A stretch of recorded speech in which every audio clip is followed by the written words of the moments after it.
Hey everybody, my name is Emily Rainey. My pronouns are she, they, and I'm a first year MPH student here at Drexel, focusing on epidemiology and a minor in LGBT health. I'm originally from Tampa, Florida, and moved up to Philly over the summer to pursue my master's. And one fun fact about me is that my partner and I have two cats. One is named Waffles and one is named Albus. And they are little troublemakers. But I look forward to getting to know all of you guys, and I'll just jump right into this week's discussion. I have my notes here. I feel like Oliver Sippel's story combines almost every aspect of the content we talked about this week. His story is really sad.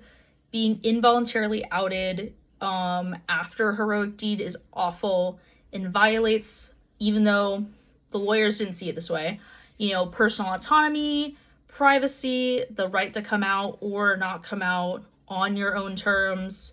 It's a lot of heavy issues. And you kind of see this even now. To bring in maybe a pop cultural example, there's that show Heated Rivalry that just came out, and the internet is in a storm, trying to reveal these overnight success actors sexuality, which I feel kind of relates here. It's not fair to be outing people if they are not ready, or people's private life isn't necessarily our business, right? But discrimination is an ongoing issue, and yes, we've made great strides, but it's not perfect. Sippel was reported to the police for sex crimes, even though he had done nothing like that. Sounds like the bathroom argument that happens a lot of the time now with transgender people.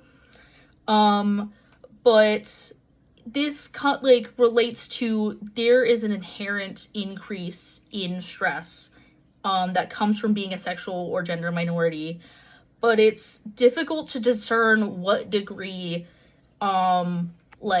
these issues are presenting an increasing stress because of the inconsistencies in classifying sexual and gender minorities in many studies, and most studies don't even look at that. So, this was talked about in considering sexual orientation, gender identity and expression, and sex characteristics in public health.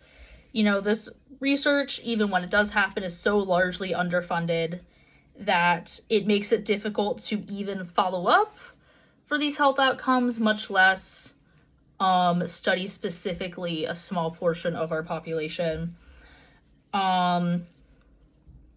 But you would think that things like being involuntarily outed, your parents disowning you, your family refusing to associate with you, despite, preventing the assassination on the President of the United States, is a pretty big deal.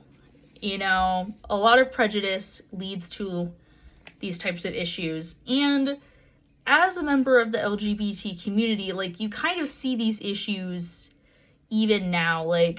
I'm, as somebody from Tampa, Florida, which Florida used to be more of a purple swing state, I would say, but now, currently within, my adult life, Florida's a very LGBT critical state.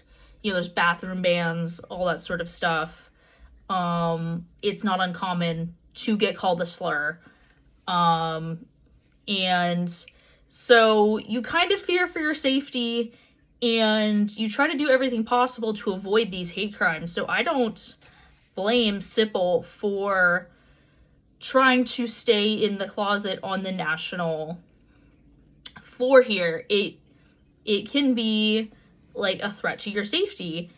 And so I feel the content from week 1 is kind of a great overview of the history of LGBT health and LGBT discrimination, but I think it also still applies today, and I think affects even now current LGBT health outcomes, and I'm sure that was kind of the point of these papers. So that's kind of what I have to say. I look forward to discussing with you all, and have a good night.